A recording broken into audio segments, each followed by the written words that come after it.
Yo, YouTube, man, YouTube. Yo, this this video right here is. I don't know how to feel about this one. I'm not gonna lie. Like, I don't know if they got the right guy. I really don't. The evidence, it didn't feel like they got the right amount of evidence for me to feel like they really got the right guy. And you're gonna see. But let me know at the end of this video, do you think they got the right guy for sure? You think he really did it? Cause I don't know, man. This was a tough one. Let me know in the comments below, man. Alright, cool, man. I'm hungry and I found something to watch. Killer husband realizes his wife is still breathing. Isn't that crazy? I can only imagine how you react when the cops tell you that hey, she didn't die. And if you tried to kill her, how do you respond to that? Because you know she gonna tell, right? Police department, police department. Hello, help, Yes. please.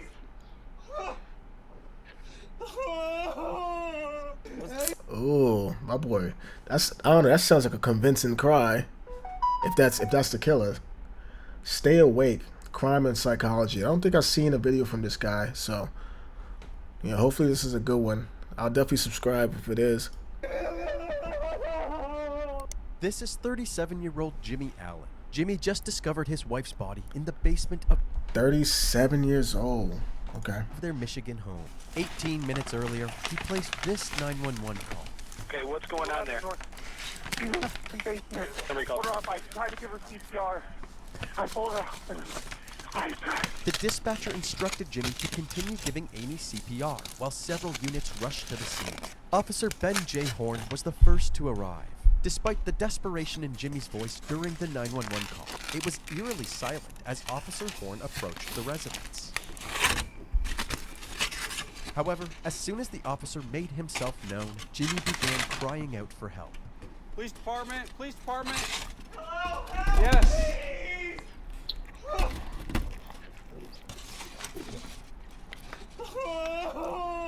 Jimmy was found in the basement, sobbing over his unresponsive wife's body. As he grieved, he continued performing CPR. How long she been down? Do you have any idea? Do you have any idea? Give me more than about 20 minutes. Okay. Oddly enough, Amy didn't have any significant injuries, except for a very faint mark near her jugular. By 8:57 p.m., more officers arrived, along with several EMTs. A faint mark near her jugular? That sounds like strangulation. Alright.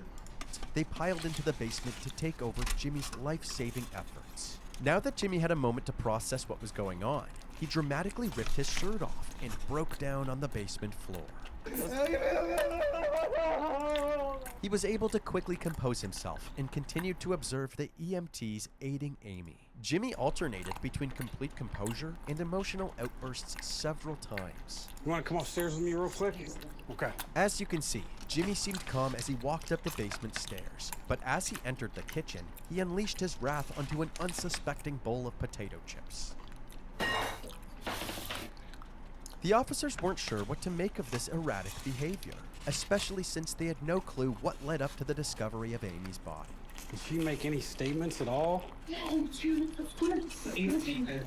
Jimmy gave the officers a quick summary of his and Amy's night. Wait, At wait, around wait, what? 6:30 p.m., the couple dropped their daughter. Wait, what is that? Did she make any statements at At all? all? No, she was just. We were just irritated at each other. That's not a good start. If the start of the story is we were irritated at each other, and now she's on the floor and you're giving her CPR, like, yo, that's not a good start to this story, bro. Jimmy gave the officers a quick summary of his and Amy's night. At around 6:30 p.m., the couple dropped their daughter and her friend off at a nearby high school football game and then headed downtown for some drinks. While at a bar, they got into an argument and Amy ended up walking home alone while Jimmy drove home in their car. When Amy got back home, the arguing continued, so he left her alone to cool off. He went upstairs and threw on the Jim Carrey film Ace Ventura.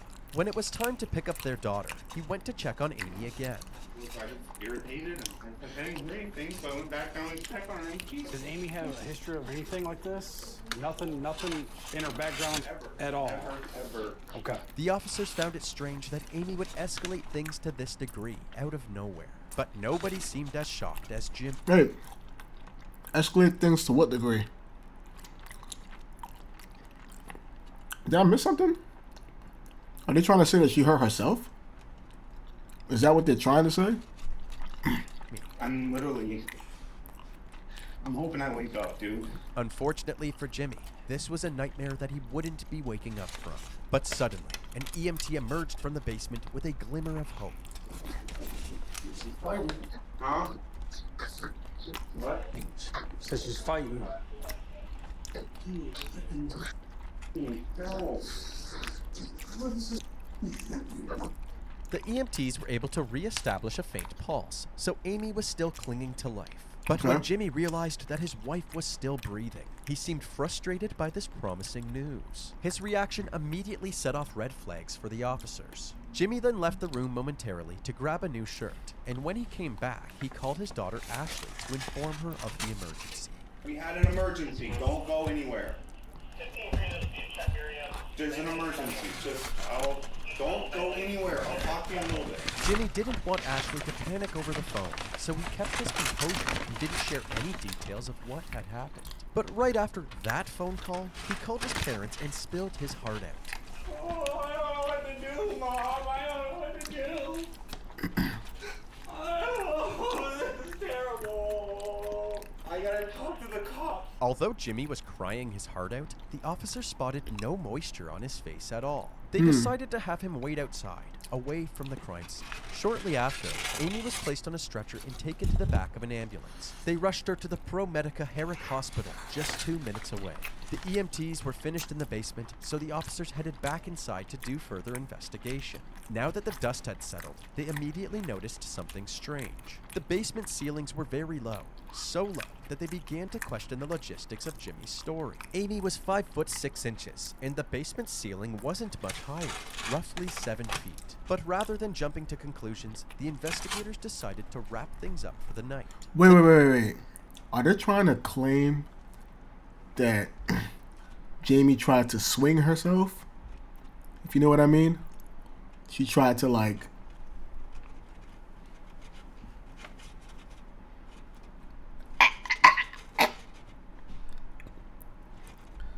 Because they're saying that she's 5 foot 6 and she's trying to swing herself from a 7 foot ceiling. It's not really that high. Alright. Next morning, Officer Horn and his partner returned to the Allen household to ask Jimmy some more questions. They hoped to get a better understanding of what led up to the incident. According to Jimmy, the family started their day in high spirits by making breakfast together and getting Ashley ready for school. Listening to music and making me lunch and breakfast, smile on her face. At around 7:30 a.m., Jimmy left for work and Ashley left for school, while Amy stayed home. Jimmy decided to leave work early, so around 12:30 p.m., he came home and took a nap. Then, at 2:45 p.m., the school day was over and it was time to pick up Ashley. Ashley had a friend over, Kayla, after school. Amy picked her up and I was just in bed and they came here. She made everybody dinner, 6:30. We rolled out to take them to the game. After a nice family dinner, everybody hopped in the car and drove to the Tecumseh High School for the football game. As mentioned before, Jimmy and Amy dropped off the girls and decided to head downtown to go bar hopping. Okay. They first went to Ember's Bar and Grill, then to JR's Hometown Grill and Pub shortly after. Investigators would later confirm this part of Jimmy's story by obtaining the security footage from JR's. Apparently, nothing seemed out of the ordinary until Jimmy brought up the idea of selling their house and moving down south. Since the family had just moved to Michigan from Florida 1 year earlier, Amy was not fond of this idea. She began texting someone on her phone and became dismissive of Jimmy's comments. She said a couple times that, oh, that's not gonna work, and she's normally positive and sort of down and negative, and we started to disagree about it, and she's like, you know, I hope that works out for you. And I'm like, what do you mean, me? I'm talking about our life. Like, and this isn't hardcore planning. This is like you talking about, you know, our future, and she just, well, I hope that works out for you. Jimmy said that this comment sparked an argument between the two. By the time they left the bar, things were very tense. Amy decided that she would rather walk home than sit with Jimmy any longer. This was also confirmed by this surveillance footage, which captured Amy walking down the street, heading in the direction of their house. Amy arrived home at 7:58 p.m. She grabbed an extension cord and then went down to the basement. The fuck? At 8:05 p.m., Jimmy decided to go check on her. She's petting Louie, one of our cats, and what the hell are you doing in the basement? Apparently, Amy was angry at him for slamming the door in her face as they left the bar. But according to Jimmy, it was just an accident. He did forget to hold the door for her, but he didn't slam it intentionally. Amy didn't believe that it was an accident, so she started throwing insults at him, and the two proceeded to argue for about 10 minutes. Nothing good was coming from this argument, so Jimmy went back upstairs, leaving Amy in the basement with the extension cord. About 25 minutes later, at 8:40 p.m., Jimmy realized that it was time to pick up Ashley from the football game. Before he left, he went back to the basement to squash the beef with Amy. And immediately do that and started, you know, check for a pulse. When I glanced down there, I saw there looked like a upturned kitty litter pail. Huh. Cause I'm like, like I said, it was just so, Sure. The officer asked if there were any signs that something like this might happen, but Jimmy said that he could never have seen this coming. Okay. you know, spent all night kind of thinking and playing back what triggered, what was. Has she ever tried anything like this before? Never had anything ever. Like, we live a healthy lifestyle, we work out, we go rock climbing 3 times a week in Ann Arbor, we like cook meals at home, Ann Arbor, Michigan. I've been there before. Here's the thing.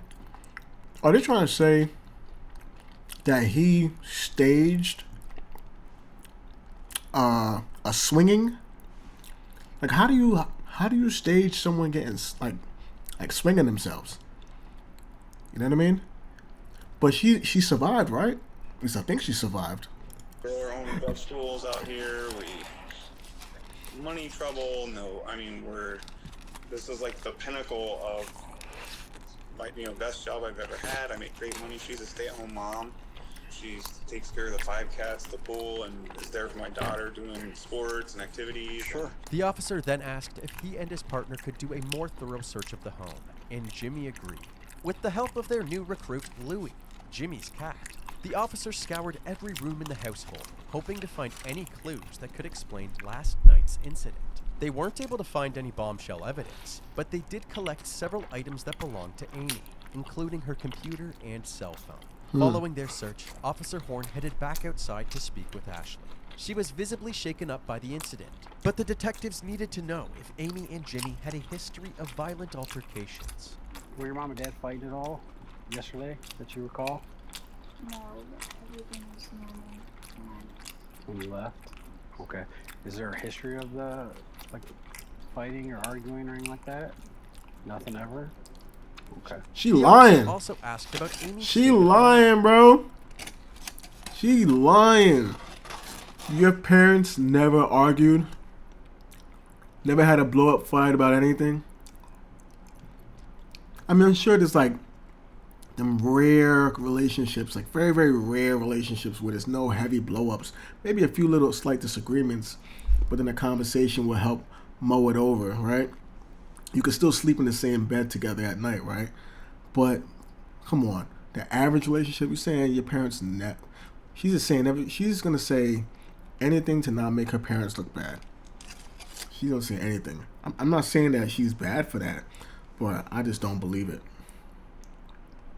But Ashley said that even though her mom was a deeply introverted person, she had always been emotionally stable. This interview wasn't as fruitful as the officers had hoped, but shortly after, they were approached by several of Amy's family members. They said that Jimmy waited 14 hours to tell them about the incident. As soon as they heard the news, they rushed over to the police department because they had an abundance of useful information for the police. The investigators learned that back in 1997, when Amy was just 13, she had a son named Caleb. Her parents looked after Caleb while she attended high school in Ocala, Florida. By the end of high school, she began dating Jimmy, who had no problem becoming a father figure to Kaylin. When Amy was 19, they had Ashley, and from that point on, Amy stayed home to take care of the kids while Jimmy worked. However, according to Amy's family, this wasn't her choice. They believed that Jimmy was a controlling husband who didn't want Amy to become financially independent. He would monitor everything the family did, from their social media activity to what they were eating throughout the day. He would also discipline the kids if he believed they were misbehaving, frequently taking things too far. Whenever Amy stood up to Jimmy, her opinion didn't seem to matter. Whatever Jimmy wanted, Jimmy got. So when Caleb turned 17, he left to stay with his grandparents. Jimmy retaliated, telling Amy that she was no longer allowed to speak with her family, including Caleb. One of the last times Caleb saw her was at his high school graduation a year before the incident. But other than that, Amy had minimal involvement in Caleb's life. All of this evidence was extremely damning for Jimmy. It wouldn't be a surprise if an abusive and controlling husband tried to murder his wife. But if the police wanted to bulletproof their case against Jimmy, they needed to answer one big question. What was Jimmy's motive? Unfortunately, before the investigators could answer this question, they received tragic news. On September 17, 2018, after being unresponsive for 3 days, Amy was taken off of life support and pronounced dead. With a possible homicide now on their hands, the authorities pressed on with their investigation. They decided to look for answers in Amy's cell phone. In her texts with Jimmy, his controlling behavior was on full display. He had somehow been tracking Amy's every move. He would frequently text Amy her exact location and ask her why she was there. Despite all of Jimmy's torment, Amy seemed completely fine in her other conversations. This evidence strengthened the case against Jimmy, but the detectives still couldn't pinpoint an exact motive. That was until they looked through a conversation with a man named George. George was a married man from the East Coast that Amy had met online and had been texting for the past 3 years. Based on the explicit content of the messages, it was clear that they were having an affair. Yo. I wish I said something.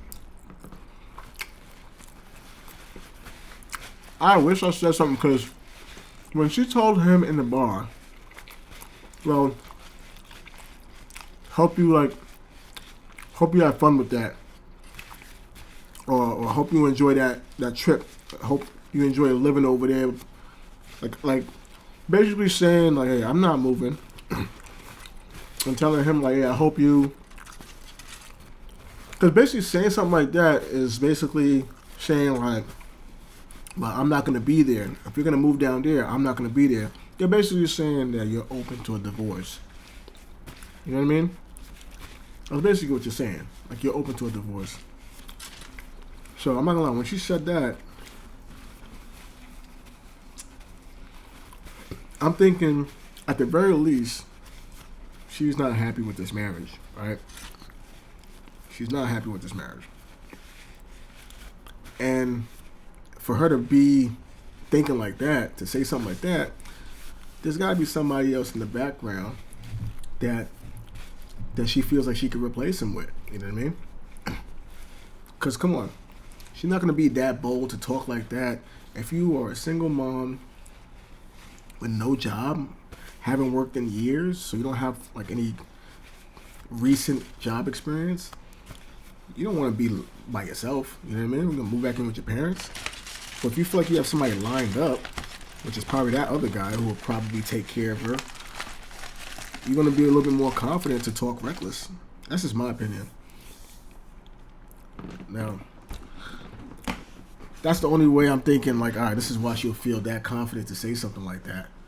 So it's kind of messed up. I'm not gonna lie. I mean, you say the guy is being controlling. I don't know how controlling it really is. I mean, sometimes people could say things that are a little more. What do you call it? When you say things, it's not really like that. You're saying it, making it sound bigger than it is, because you just don't like the situation. Like exaggerated. Situation could be exaggerated. He might not be but even if he is, I mean, just get a divorce. If you feel like you don't want to do that, why cheat for 3 years or so under the table? He probably, if he found out and decided to use that as a motive, that'd be crazy.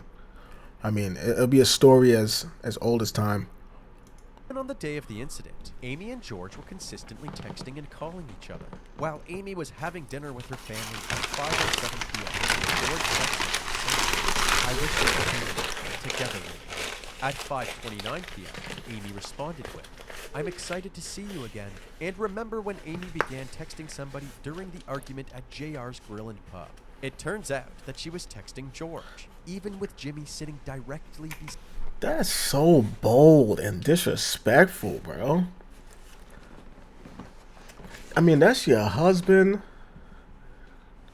He's trying to take care of you. He's trying to protect you. He's paying for all the bills, making sure you have food on the table, allowing you to have a lifestyle that allows you to stay at home. You don't even have to go out and work. You can just do work on what matters in the house, keeping the house however you want to have it. I'm guessing being able to attend all your kids' events. There's a lot of people out there that would love to be able to do that. You know, you could probably do something on the side. You got probably have a hobby. Like, you know what I mean? There's a lot of women that want that kind of lifestyle.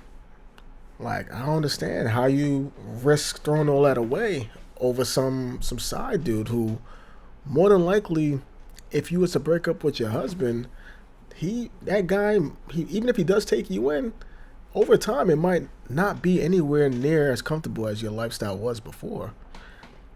I don't understand. That's just, y'all gotta stop doing that, bro. And by y'all, it doesn't, not just women, men too. From these findings, a new theory emerged. Perhaps Jimmy had caught a glimpse of these text conversations and was overcome with anger, which ultimately led to him attacking Amy in the basement. The investigators were eager to ask Jimmy some more questions, but they ran into a And then the crazy thing about that is that, let's say she finds a reason to want to divorce. I mean, she's a stay-at-home mom. I don't know how many years they said. I don't know if it was over a decade, but she might qualify for something like alimony. She might even get child support, possibly. So it's like, you know what I mean? This guy he's definitely risking a lot, you know, with the lifestyle that he has these days. Most men, they risk a lot having a stay-at-home wife, because if after a certain amount of time she decides to dip, you're responsible for her, because y'all agreed to that lifestyle. So if she leaves, you got to take care of her still until she's able to, I guess, legally take care of herself or something like that. So, I mean, it's definitely a lot on the line for a man that decides to allow his wife to stay at home. You know what I mean? Problem: Jimmy was nowhere to be found. It turns out that just a few days after the incident, Jimmy and Ashley packed their belongings, including their 5 cats, and headed back to their hometown, Ocala, Florida, to stay with family. Thankfully, the authorities were easily able to get in touch with Jimmy to arrange another interview. He told them that he would be back in Michigan in a few weeks to grab some of his stuff. Since the Tecumseh Police Department had limited personnel and resources, the Michigan State Police had taken over the investigation, and Detective Larry Rothman was put on the case. 1 month after Amy's death, he met Jimmy at the station for a formal interview. During his stay in Florida, Jimmy had plenty of time to reflect on his relationship with Amy, and he was forthright with the detective about his shortcomings. It wasn't so inner focused and self-focused. Maybe I could have seen things that were going on that maybe could have clued me into what my wife was in so much turmoil that I couldn't even see it. I mean, that's how it feels. Like, I don't even know who I am. It's hard to believe this statement from Jimmy, because moments later, when asked to describe himself, he gives an awfully detailed answer. Describe yourself. What kind of a person are you? I would say I'm a type A personality. I like structure, organization. I'm ambitious. Always seeking to improve myself and others around me.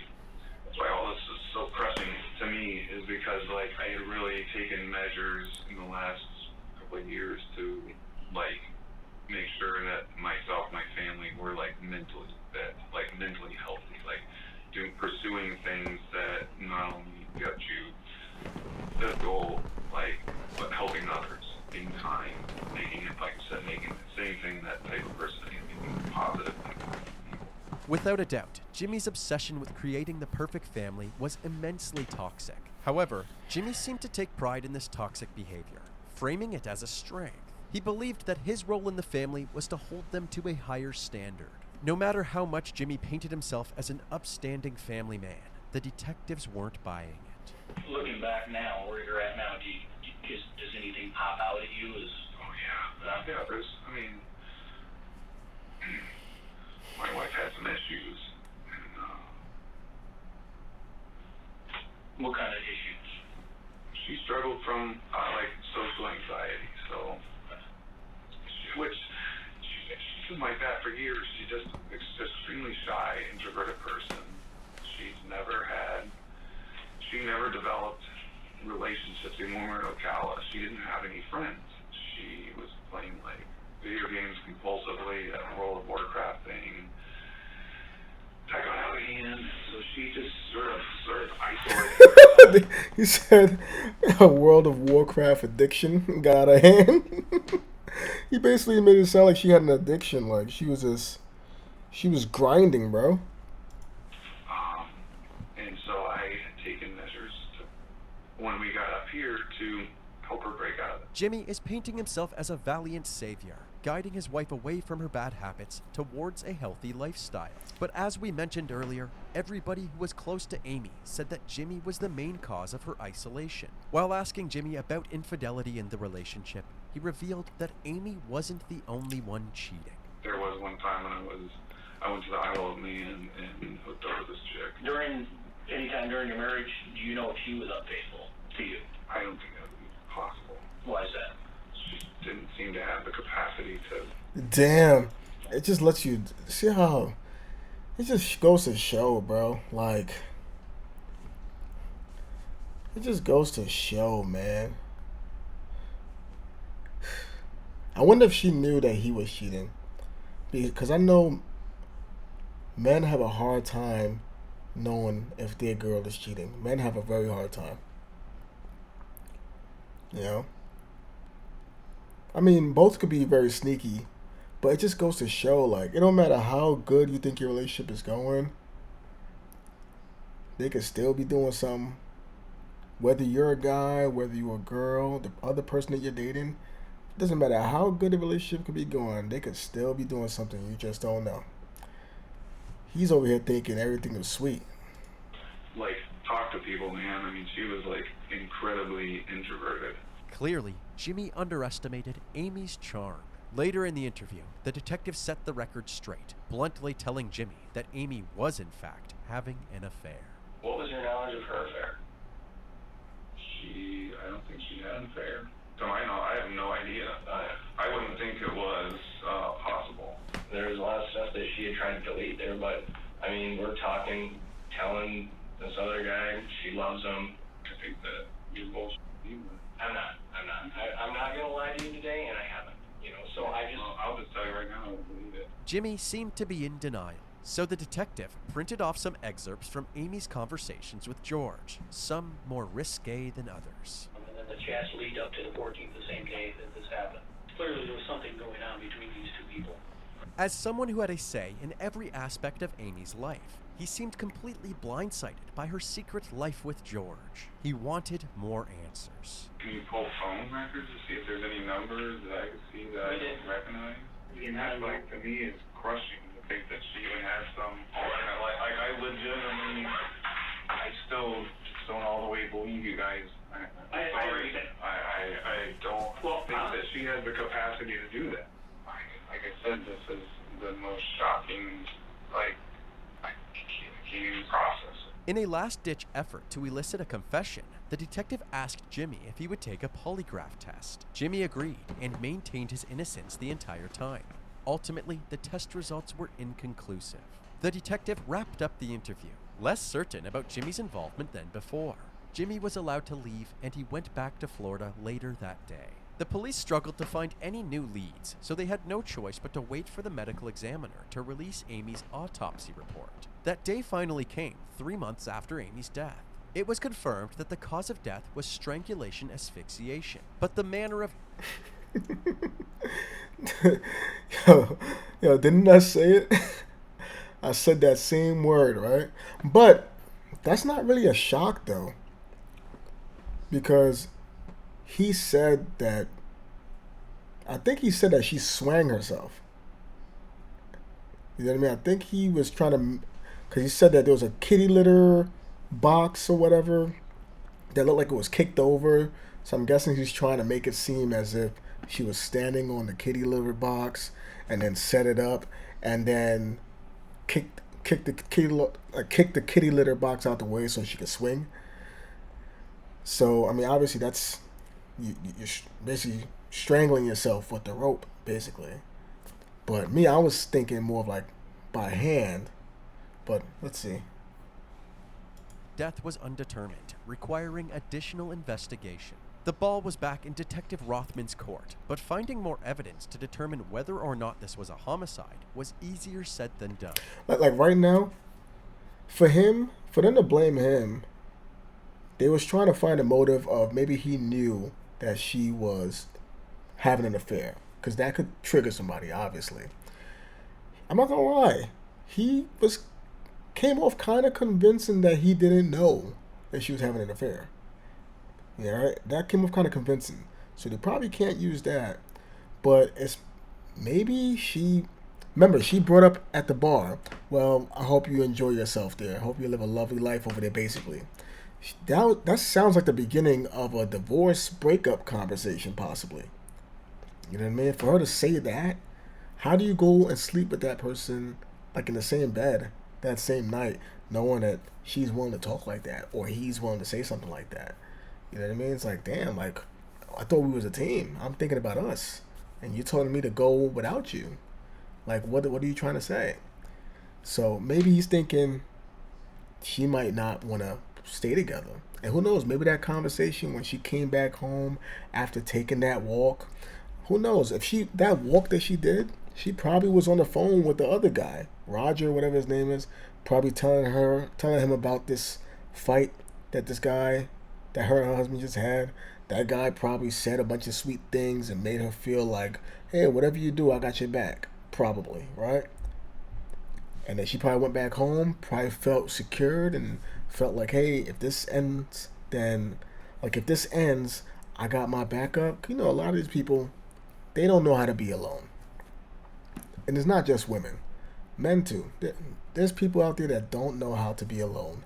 And they are lining up their next, like, relationship. They're lining up their rebound to the point where they can break up and be in another relationship the next day, or they'll start a new relationship and then break up with you the next day. You know, whatever's the smoothest transition. Some people are just like that. And who knows, maybe she could have secured that during that walk. She probably was on the phone, and then she probably came home, and maybe she said she wanted to end things, you know. And he's probably thinking, bro, you gonna end things? Who knows if she probably didn't tell him that there was another guy, but who knows? He probably just thinking like, bro, you end things. It's like, this is like my kids. You don't have a job, so divorce is gonna probably screw me over. You know how it is. Alimony, child support. He probably just blacked out.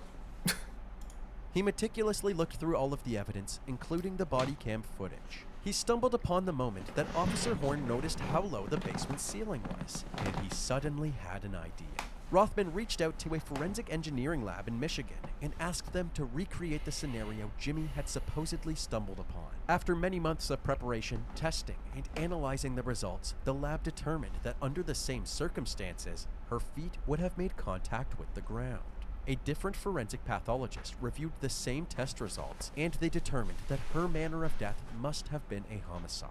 On October 16, 2020, Jimmy was charged with one felony count of open murder. This meant that if the case went to trial, it would be up to the jury to determine the degree of homicide Jimmy is guilty of, anywhere from involuntary manslaughter to first-degree murder. By this point in the investigation, it appeared that Jimmy, who was still staying with his parents in Florida, had moved on entirely. In fact, he even had a new fiancée, and their wedding was just 5 days away. But before they could tie the knot, Jimmy was arrested and extradited back to Michigan. Damn. Once he was booked into jail, he was brought into a room to have his charges explained to him. When told that he could contact the investigators if he had any questions, Jimmy said something peculiar. If you have any questions, feel free to get a hold of us, or they can contact us. Okay? That's how you sleep at night. Oh, Well, I guess I don't understand that question. okay. A few weeks later, at his arraignment hearing, Jimmy pled not guilty. His bond was set at $10 million, and he was put behind bars. Damn. Leading up to his trial, his defense attorney Daniel Guerin released this statement. Mr. Allen vehemently asserts his innocence in this case, as he had absolutely nothing to do with Amy Allen's tragic death. He cooperated with police throughout the 2-year investigation and provided evidence and statements showing his innocence from... Yeah, this dude said, he told the cop, he said to the cop, how do you sleep at night? I guess he's thinking like, bro, you dragged me, like I'm about to get married, bro. Moving on with my life. You don't have any strong evidence other than a theory as to whether or not I'm involved in this or not. Like, you really gonna try to make up something to put this on me? You really gotta find a reason to put this on me?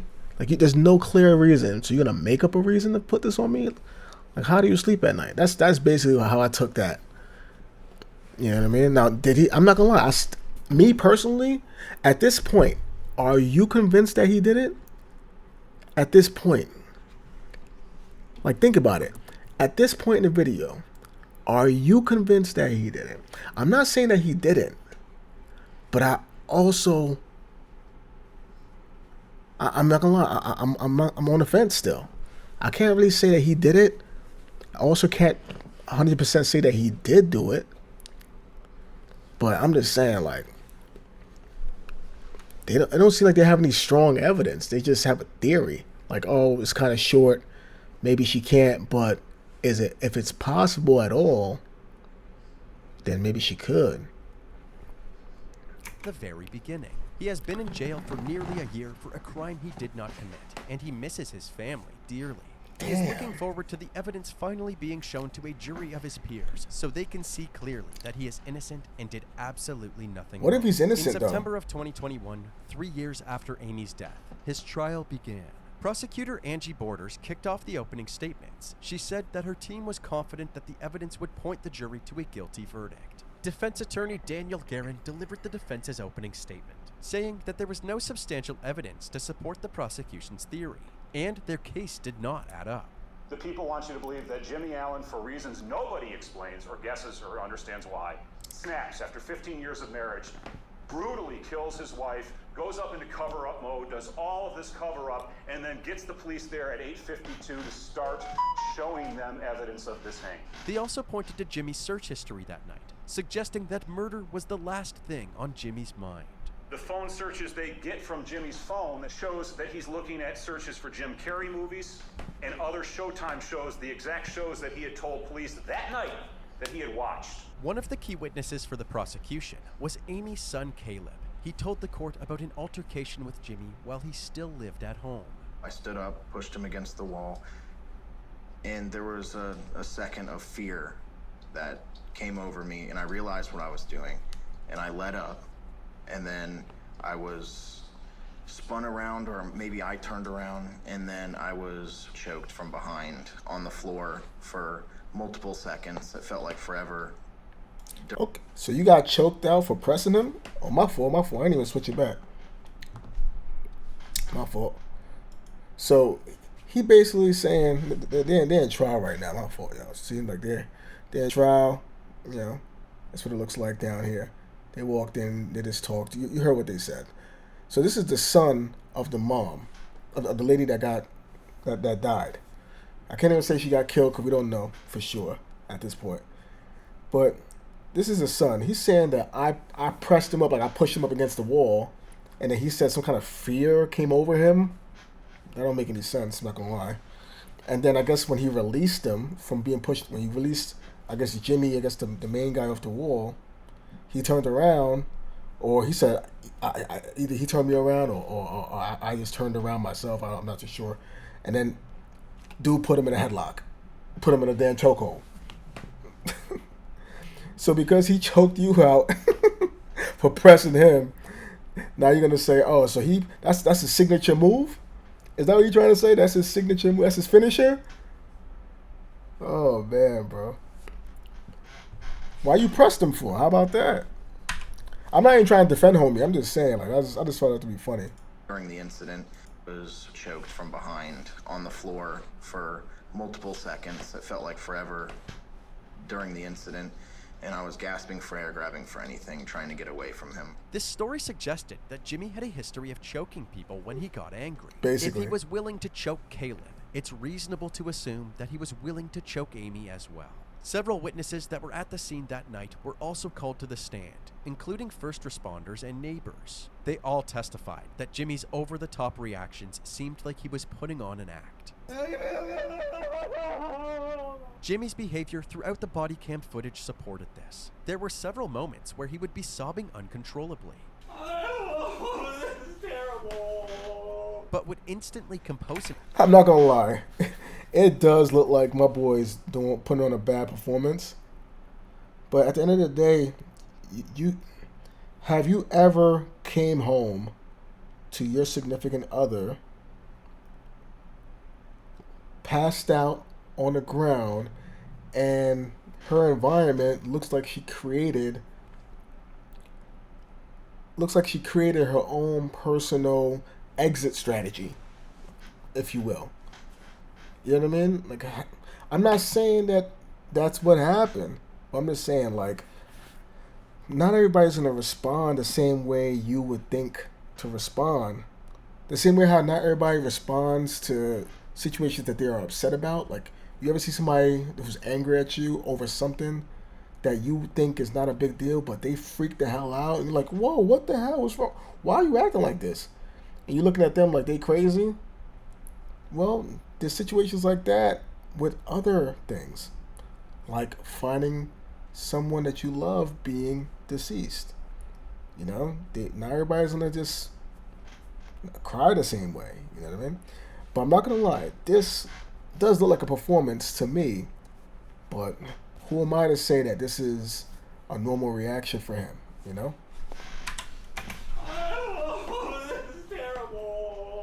But would instantly compose himself to answer the officer's questions. I gotta talk to the cops. On top of Jimmy's questionable behavior, Officer Horn also noted that Amy's injuries did not align with Jimmy's story. You know, I was definitely looking for any injuries, whether it be from a hanging or otherwise, and I really didn't see any sort of typical injuries that I normally would have seen in a hanging, so I definitely took note of that. Later in the trial, a hospital staff member that treated Amy agreed with Officer Horn's observations, saying that the lack of external injuries suggested foul play. No visible injuries. No visible injuries. Is that strike you as odd? It was a red flag. One witness that nobody expected was none other than Mystery Man George. And was there an occasion where you came to know a person that we Allen or? Oh, George, that's the guy that she was having an affair with. So my man, damn, can you imagine the man that your wife? I'm assuming they was hooking up.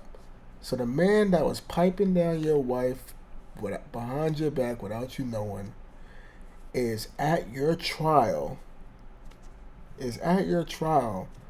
being some kind of like testimony person to put you away.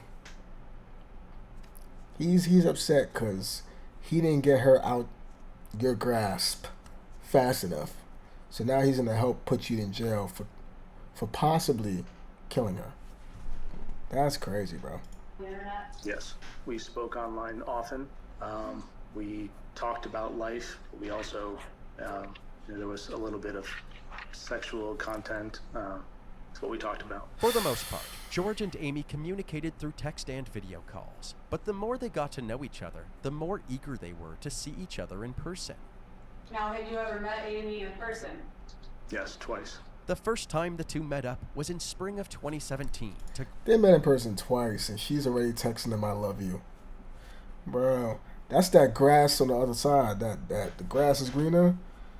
She's in love with the idea of being with this guy. She never really been with him. She's been with him twice.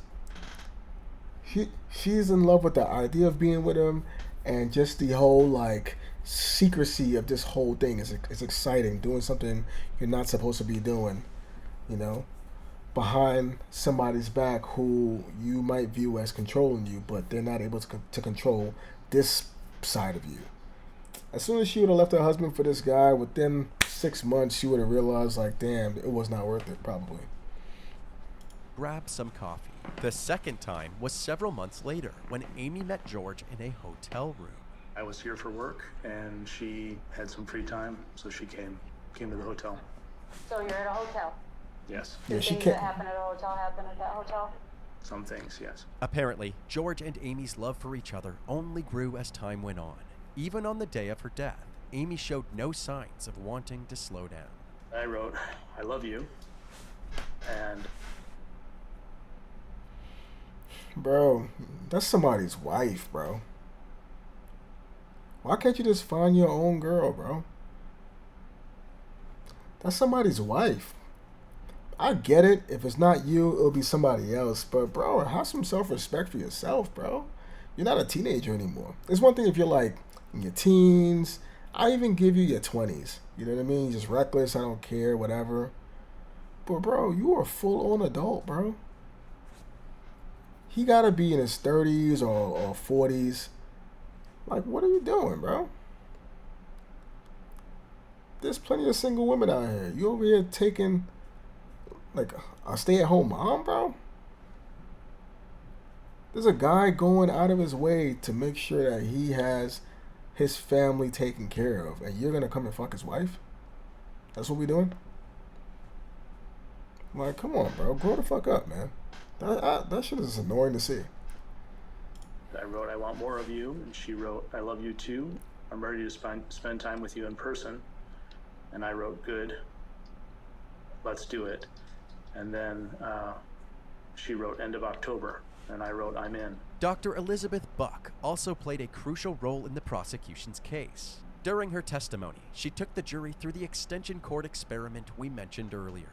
The first question that Detective Rothman asked was, can an extension cord suspend 140 pounds? The testing was performed. The answer is no.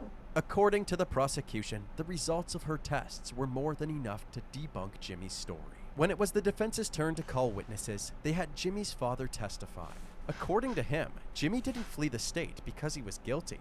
It was because Jimmy's family urged him to stay with them in Florida. He seemed somewhat composed, but totally shattered, and almost empty, if you would. I'd never seen him like that before, since. He was almost non-responsive. He seemed to have lost interest in anything. Ashley also testified on her father's behalf. The day after the incident, she had said that her mother had always been stable. But now, 3 years later, her story had completely changed. Did you notice anything? Didn't I not tell you she lied? I don't trust her. I don't care what she says right now. She lied the first time. From your vantage point, there was a problem that you behaviors or issues that you saw when your mom was drinking alcohol? Two things, yes. My mother overindulged in alcohol frequently, and she became intoxicated very easily and frequently as well, which would cause her to be not herself at all. She would be meaner and more violent. When Amy was placed under intensive care, her blood alcohol content was recorded at 0.09%, likely caused by the 2 or 3 drinks that she consumed at the bars that night. The defense said that this was proof of Amy's drinking problem and that she wasn't as chipper as the prosecution had suggested.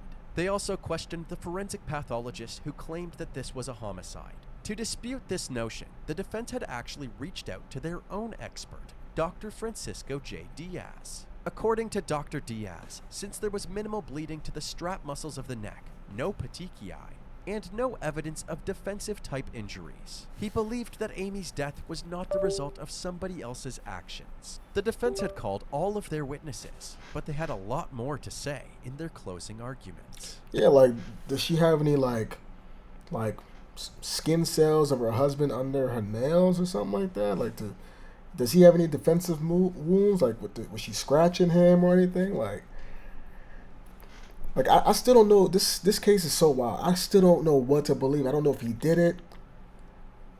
And the idea of she doing it,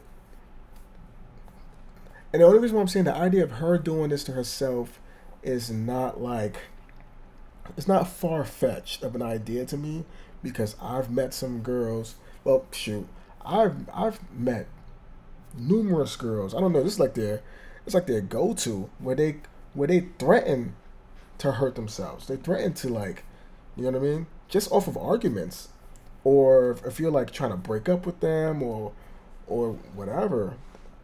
It's like, why is that your go-to? Like, I could name 3 girls off the top of my head right now, and if I really think about it, it's probably more. But I know 3 for sure I could think of right now that has threatened suicide at some point, like, to me, like, to themselves, as far as like doing it to themselves. You know what I mean? And I know some girls that are very reckless when they drink. They are very reckless. So it's like, it's not like far-fetched for me to believe that maybe she came home and she was like so upset,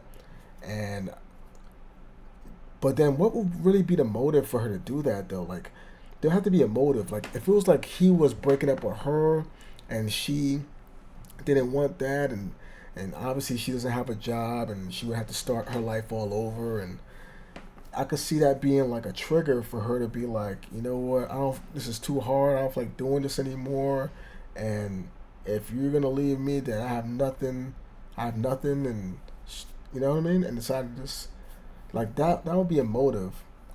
But if she's talking like she's down to dip, like, you could go do whatever you want, I got this side dude over here that I only seen twice, what would be her motive really to do that? Like, just, I think that's the real problem. What will be her motive to do that? They said that the prosecution's case was utter speculation, and the fact that Jimmy had 0 defensive marks on him was proof of that. Anyone puts you in a chokehold, you're going to scratch the you-know-what out of his arms. Because you're fighting for life, I said you're that. fighting for that air hunger, and you're trying to stay alive. They also said that even though Amy and George's relationship seemed to be flourishing, it was actually just a fantasy, an escape from the dejected state of mind that plagued Amy's life. You know, the people want to say this was sort of this thing she was looking forward to break free. It was 3 years. 3 years, and they have 3 years to meet, and they meet one time for 2 hours. She was not talking to her family. She was isolated. She didn't have a job. She was socially anxious. And that is not to beat up Amy Allen. It is to tell you that she was living sort of a double parallel life. And we believe the fuse was lit. And we had, unfortunately, isolation, drinking, odd behavior, the guilt of a very graphic and long-term affair unbeknownst to Jimmy and his daughter, that ultimately led to her very sad and tragic death on Friday, September 14th of 2018. Both sides rested their case. Jimmy's fate was now in the hands of the jury. After about... I'm not gonna lie, that's not a bad argument. That's not a bad argument. But I mean, it's not like he's trying to make it sound like she feels like she has a sad life, like she don't have any friends. She's not happy in her relationship, which is why she's cheating.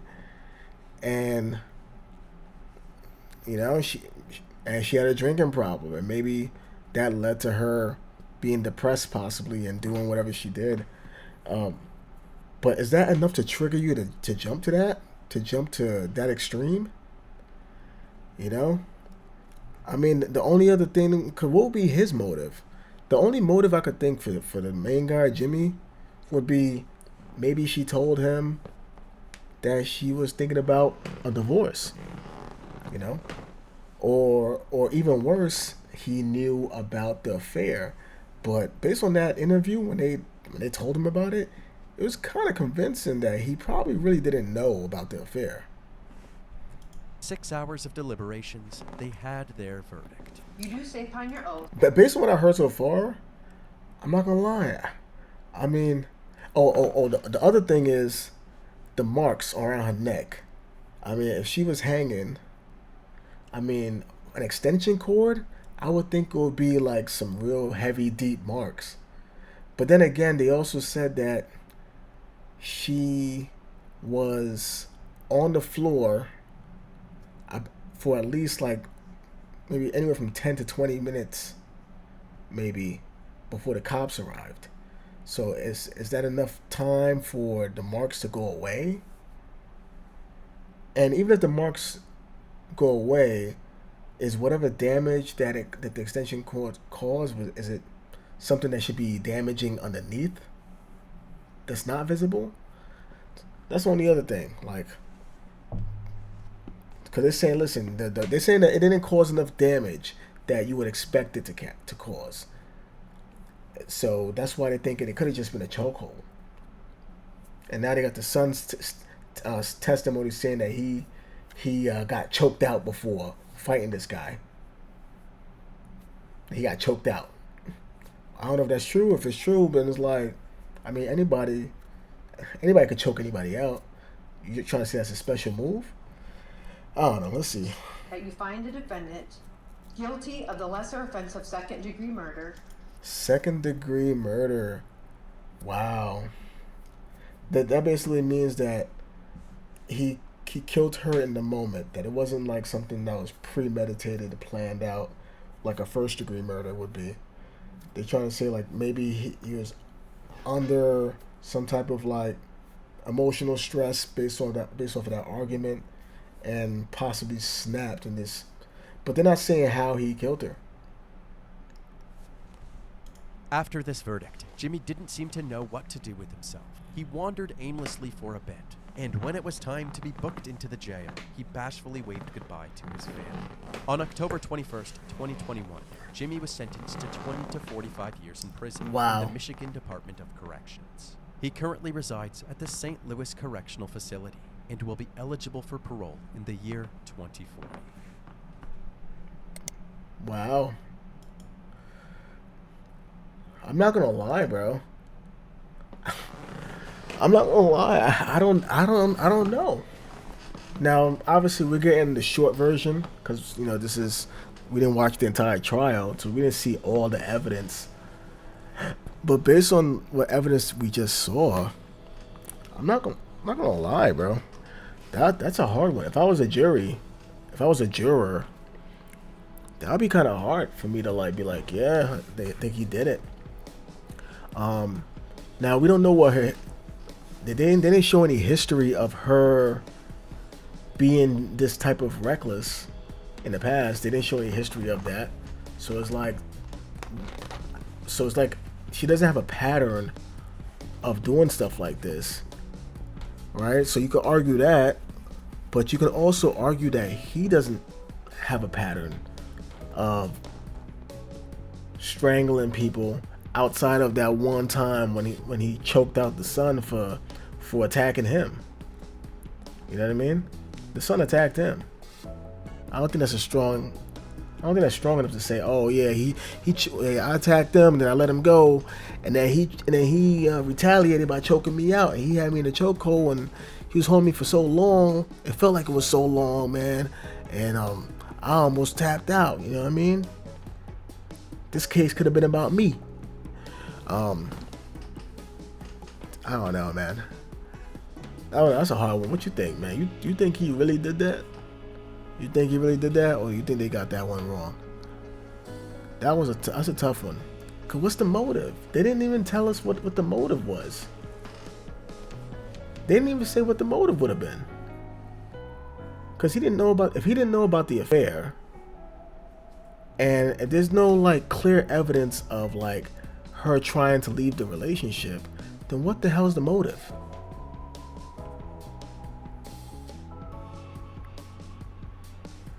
If she was trying to leave the relationship, if he found out that she was having the affair, all right, we got a motive. He doesn't want to deal with the divorce. He don't want to deal with the financial burdens that comes with that, the reoccurring payments he might have to make after that. That's one thing. But they're not saying that she was trying to end the relationship. So what the hell would the motive be?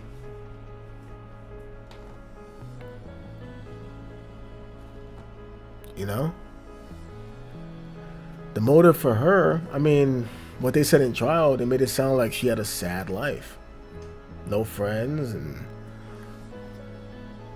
you know what I mean? No friends, no purpose outside of being a mom. Her kid is kind of grown up. Her kid was like in high school. Once her kid leaves high school, then what? Like, who are you taking care of? You know? I mean, normally you would say your husband, but it seems like she was too busy having an affair to worry about him. So it's like, I don't know. I don't know what to think about that. I'm not gonna lie. It's very rare that I find a video like this where it's like, I'm thinking like, damn, did they get the right guy? It's very rare that I get a video like that. Damn, bro. That's crazy, bro. I don't know, man. I don't know about that one. Anyway,